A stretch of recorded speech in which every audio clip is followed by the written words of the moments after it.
వరకు ఇప్పుడు చూడండి నిన్న వచ్చారు వాళ్ళంతా వాళ్ళు ఇన్ని డిమాండ్లతో వాళ్ళ మనకు వినతి పత్రం ఇచ్చారు.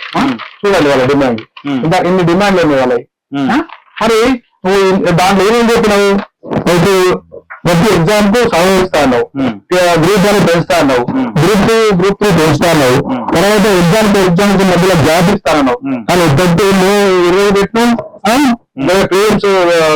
గ్రూప్ 1 జూన్ 9 పెట్టినావు, హెచ్డబ్ల్యూ జూన్ 24 పెట్టినావు, డిఏ జూన్ 30 పెట్టినావు, డిఎస్సి జూలై 15 పెట్టినావు, మళ్ళీ గ్రూప్ 2 ఆగస్టు 7 పెట్టినావు, మళ్ళీ గ్రూప్ 1 మెయిన్స్ అక్టోబర్ 21 పెట్టినావు, సరే గ్రూప్ 2 నవంబర్ 17-18 పెట్టినావు.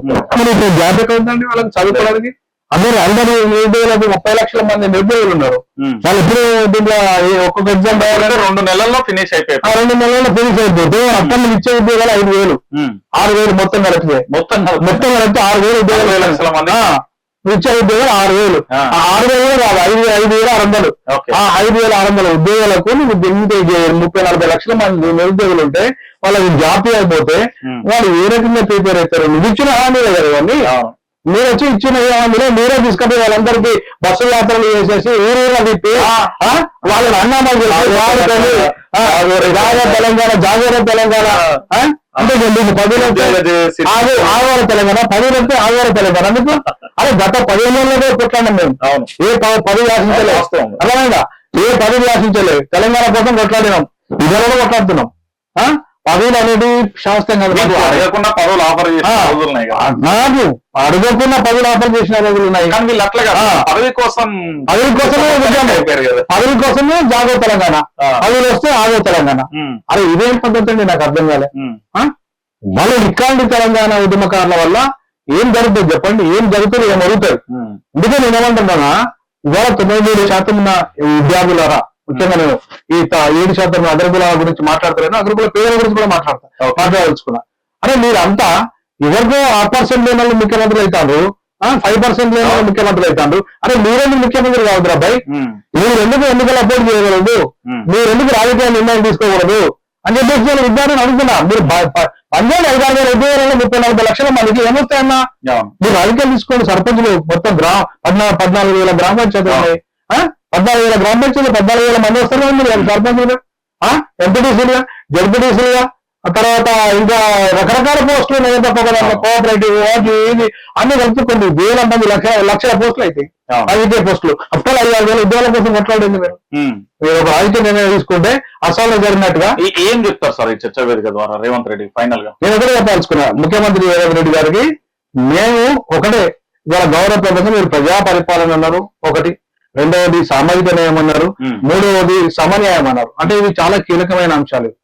ఈ 3 కూడా ఎక్కడ కూడా ఏదంటే రాజ్యాంగంలో పొందుపరిచిన సమన్యాయము, సామాజిక న్యాయము, సమన్యాయము, ప్రజా పరిపాలన, ఈ 3 అంశాలు కూడా ఇవన్నీ కూడా భారత రాజ్యాంగంలో మీరు స్వేచ్ఛ, సమానత్వము, సమృద్ధిత్వం కూడుకున్న స్వేచ్ఛ పరిపాలన అనే దాన్ని మీరు ఒకే చెప్పారు. ఇప్పటిదాకా దొరలు నియంతృత్వం అన్నావు, అంతకంటే దుర్మార్గంగా మరి రెడ్డి ఆధిపత్యాన్ని లేదంటే పటేల్ ఆధిపత్యాన్ని చూపెడుతున్నాం. అంతకంటే దుర్మార్గంగా అంత ఆయన 10 ఏళ్ళు పట్టింది పాము అంత తీసుకురావడానికి, నియంతృత్వ విధానాలు అమలు చేయడానికి. ఇవాళ 6 నెలలలోనే అంతకంటే దుర్మార్గమైన పరిపాలనను అందిస్తున్నావు. ఇవాళ సమాజం చాలా విధానం ఎక్కడుందండి? నాకు అర్థం కానీ ఇవాళ కులగరణ పేరు మీద రాజకీయ డ్రామాలు ఆడినావు. నిజంగా చిత్తశుద్ధి ఉంటే గతంలో కేసీఆర్ సకల జనుల సమగ్ర కుటుంబ సర్వే ఉంది కదా, అది ఉంది కదా రిపోర్ట్ మీద కదా, ఆ రిపోర్ట్ ప్రభుత్వం కదా, ప్రభుత్వం చదివించిన రిపోర్ట్ మీద అక్కడ జనాభా ఎంత ఉందో స్పష్టంగా ఉంది. నువ్వు ఇమీడియట్లీ చట్టం చేయడం మీద మీ అసెంబ్లీ తీర్మానం చేయి, చట్టం చేసి కులాల వారని ఎంత జనాభా ఉన్నాయి వాళ్ళకి ఇచ్చేసి మళ్ళీ దీనికి సపరేట్ సర్వే అట. మళ్ళీ ఇప్పుడు ఏమంటారు? పార్లమెంట్ ఎన్నికల్లో వచ్చిన ఓట్లను బట్టి ఎవరైనా సర్వే అవుతారు అండి? నాకు అర్థం కాదు. అంత పెద్ద నైపుణ్యం ఉన్నా ఏం నైపుణ్యం కాదండి. ఓట్లు 50% ఓట్ బ్యాంక్ పడతలేదు. ఇప్పుడు 50% కూడా ఓట్ బ్యాంక్ 50% పడతలేదు. 50% పడని ఓట్లన్నీ ఎట్లా జనాభా నైపుణ్యం అంతా ఉంది. ఎట్లా ఏం నైపుణ్యం అని అంటది? అదే ఆల్రెడీ సమగ్ర కుటుంబ సర్వే ఉన్నాక దాని మీద బేస్ చేసుకుని నువ్వు అసెంబ్లీ తీర్మానాలు చేసి అటెండ్ చేసి ఆ ఇమీడియట్ రిజర్వేషన్ పెంచాలి కానీ నువ్వు దానికి మళ్ళీ ఎన్నికల ఎలక్షన్ లో దాన్ని చేస్తా అంటే ఎవరిని మోసం చేయడానికి అది కోర్టు నిలబడుతుందా? కాదు, రేపు కోర్టు నిలబడుతుందా? చాలా చేస్తాయి. ఇప్పుడే అంటే చాలా కుటుంబ సర్వే చేస్తున్నాయి. బీహార్ లో హైకోర్టు కొట్టేసిందండి 50% సేమ్ నువ్వు అయితే కట్టుబడి లేవని చెప్పి. ఇవాళ అంత పెద్ద సర్వే 2 ఏళ్ళు పట్టిన సర్వేనే ఎక్కువ లేదు దివాణం లేదు అక్కడ. దానికి ఇప్పుడు నువ్వు మళ్ళీ దానికి సర్వే చేసి దానికి ఒక కథ చేసారు. మరి లోకల్ ఎన్నికల్లో మరి 42% వాళ్ళు అడుగుతున్నప్పుడు ఇప్పుడు మరి దాన్ని ఎప్పుడు పెంచుతావు, ఎట్లా పెంచుతావు? లోకల్ ఎన్నికల్లో బీసీ దగ్గర అవకాశం రావాలి కదా. ఎమ్మెల్యే ఎంపీ వాళ్ళు ఇవ్వలేదు, ఎమ్మెల్యే ఇవ్వలేదు, అంటే లోకల్ బడిలో ఉన్న వాళ్ళకి ఇవ్వాలి కదా అవకాశం. అట్లా ఇవ్వకుండా ఎన్నికలు పోవాలని చూస్తున్నారు. అంటే మోసం చేయడం కదా. ఇవాళ కులగణన పేరు మీద మోసం జరిగింది, జరగబోతున్నది. బీసీలారా మేలుకోనండి. ఎస్సీ ఎస్టీలారా మీరు జనాభా ప్రకారంగా రిజర్వేషన్లు వేస్తారు. డిక్లరేషన్ ఇచ్చారు వాళ్ళు. డిక్లరేషన్ ఏమైంది? వాళ్ళకి జనాభా పరంగా వాళ్ళకి ఎందుకు నువ్వు రిజర్వేషన్ పెంచలేదు? ప్రైవేట్ రంగంలో రిజర్వేషన్ ఇస్తానన్నావు, ఏమైంది రేవంత్ రెడ్డి గారు? అది ఎందుకు నువ్వు అమలు చేయలేదు? ఇవాళ జాబ్లు 2 లక్షల పైగా నేను ఎందుకు నింపుతానన్నావు, ఎందుకు ఇంతవరకు నోటిఫికేషన్ ఇవ్వలేదు? ఎందుకు నువ్వు జాబ్ క్యాలెండర్ ప్రకటించలేదు? ఇవాళ నిరుద్యోగుల పొట్టగొడుతూ నిరుద్యోగులను ఇవాళ బజార్లపై వేసి వాళ్ళు అన్యాయం చేస్తున్న వాళ్ళు ఊరుకోరు, ఖచ్చితంగా నిలదీస్తారు. ఖచ్చితంగా పేదలకు ఇవాళ నువ్వు పెన్షన్ పెంచుతానన్నావు, కళ్యాణ లక్ష్మికి బంగారం ఇస్తానన్నావు, అదనంగా తులం బంగారం ఇస్తానన్నావు, రుణమాఫీ రైతుల రుణమాఫీ చేస్తానన్నావు. ఇవాళ రైతు బంధు, రైతు వ్యవసాయ కూలీలకు పిలుస్తాను అసలు 12,000. మరి వ్యవసాయ కూలీలు రైతులకు 10,000 ఇస్తా అన్నావు కదా. రైతులకే దిక్కులేదు, కౌలు రైతు సమస్య.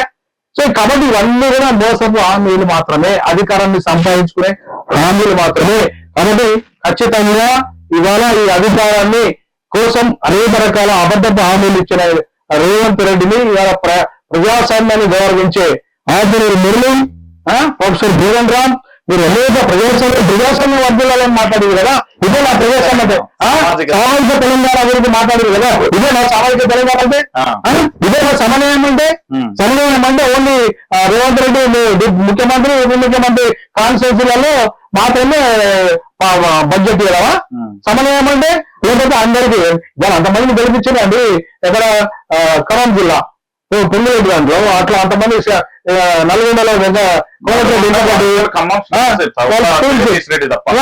టీడీసీ చేశారు. వాళ్ళకి ఎంత బడ్జెట్ ఇస్తున్నావు?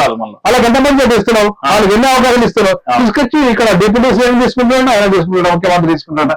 అంటే ఒక కోలంగల్ ముఖ్యమంత్రి లేకపోతే తెలంగాణ రాష్ట్ర ముఖ్యమంత్రిగా. సో కాబట్టి ఇవాళ ప్రజాస్వామ్యంలో ప్రశ్నించే హక్కు ప్రాథమిక హక్కుగా రాజ్యాంగం కల్పించింది. ప్రశ్నించే గొంతుకలుగా మాత్రమే తెలంగాణ ఉద్యమం ప్రారంభమైంది. నిధుల నియామకాలు ఇవాళ ఖచ్చితంగా అమలు చేయాల్సిందే. చేయకపోతే నిలదీస్తాం, ఖచ్చితంగా ప్రశ్నిస్తాం. ప్రశ్నించే గొంతుకలందరం తిరిగి ఏం చేస్తాం? నిరుద్యోగ పక్షాన, బాధితుల పక్షాన నిలబడి కొట్లాడతాం. సామాజిక